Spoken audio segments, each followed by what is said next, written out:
I mean, we've not got good news with the weather, I'm afraid. There is a Met Office warning for rain out across the north of England today. That is all day for up to 3 inches of rain in parts, and that is, as you mentioned earlier, about a month's worth of rain that we'd expect at this time of the year. Pretty miserable. That's the northeast, Teesside, Middlesbrough, Darlington, that sort of area, and the northwest, Cumbria, that sort of area. Big area of rain moving across today. And that is all day.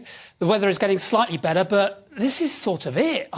I can't bring you any more better news than that. It's looking pretty grim. What is going on, Nathan? Right. It is my favourite subject, the jet stream. The jet stream, and Stephen's favourite subject, the jet stream. There is a big, loopy jet stream going all around the globe at the moment, big wavy jet stream. And that is causing this huge contrast in weather that we're seeing certainly across Europe and what we're seeing in the UK.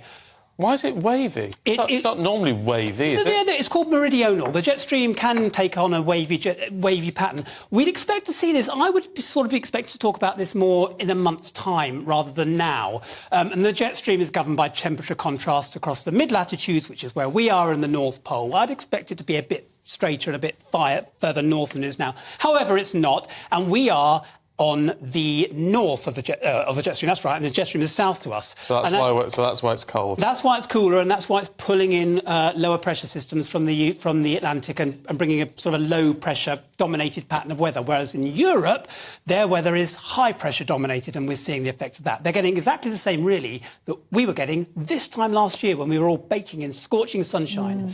But very odd. It's not unheard of, but sort of I'd expect him to talk about this maybe end of August type thing. Yeah.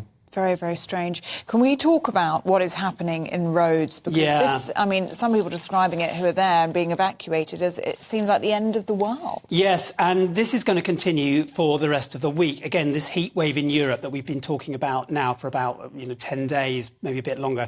This is an extraordinary event that they've seen across Europe, with temperatures heading towards 45. I think parts of Europe actually had 45.